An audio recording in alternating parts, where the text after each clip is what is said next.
My name is Bob Shashadri. Welcome to my program. And I'm here to make you the best sales consultant in the world, or the best communicator for that matter. Let's understand the concept of open ended and closed questions. You can use it in various circumstances, in various places. Open ended questions are questions that will force the customer to answer in many words. Using what, why, when, who, where, and how, you ask open ended question to go get more information. Examples that help in uncovering the customer's mind. For example, what car are you driving now? When did you buy it? What are what was your previous vehicle? All these questions give you an insight into the customer's buying habits and possibly a preference as well. Do you plan to trade in your current vehicle or a current equipment? If the answer is negative, don't fall for it because he might still spring it on you later on. So stick to the retail selling price. So, what do you like about your current product, the current vehicle that you are missing?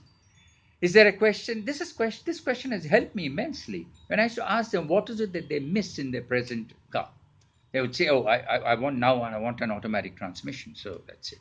Said, "Oh, any particular um, specification that you missed?" He said, "Yes, possibly a moonroof." So I would then know exactly what to present to that person. So, what are your hobbies and what sports do you play? Perhaps he plays golf and he needs a large boot space. So, that's something that you could talk about.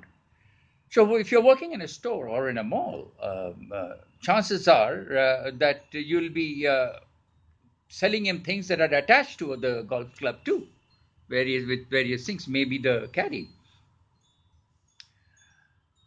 Another question would be how many kids do you have and how old are they? Which school do they go to? So you're making a conversation out there, and the response will give you a sign of the family size and the car that could possibly be required.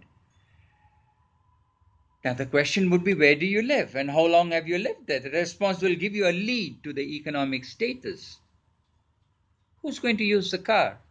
The response will give you a sign if there's another car or a preferred brand of the spouse. In that case, you should get that person involved in the buying process too. Where do you work? What do you do for a living? The response gives you an answer of affordability. And now you could also use closed questions. Now, these are questions that will force the customer to answer to you in one or two words only. Examples would be does this happen frequently?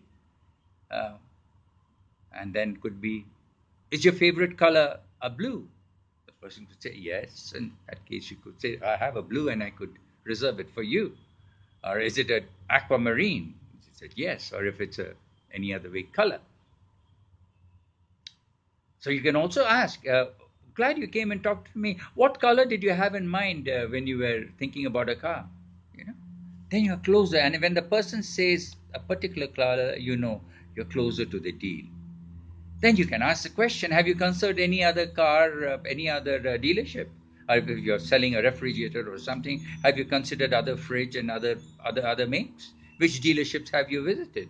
Don't worry, you'll get your answers as people would tell you so that you can deliver your best. So they'll possibly tell you where all they've been. You can also ask who else is involved in buying this car, and you can involve that person. Where will that product be primarily used? Then you could decide whether you should sell a sports utility or a crossover or a sedan or a hatchback. Questions like how many kilometers do you do in a month? How much has been the maintenance that you have been paying for your current car so long? How long do you intend to keep this car? Have you started playing tennis? In that case, this racket head will suit you better if you're selling tennis rackets. Yeah?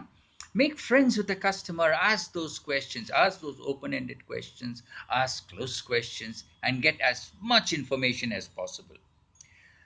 The sales consultant must introspect because there are three of these major factors that have to get into play.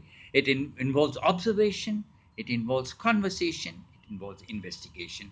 You'll have to find out what the customer needs and sift it from the want. He might want a sports utility, but what he might require, he can afford and need is perhaps a crossover. So talk about that and see where it takes you from there. But remember to keep making notes and write down whatever that the person says, because all this is going to help you in presenting your product. As I mentioned earlier, the qualifying process should take 80% of the entire selling time, and I bet you'll be successful. Bye for now.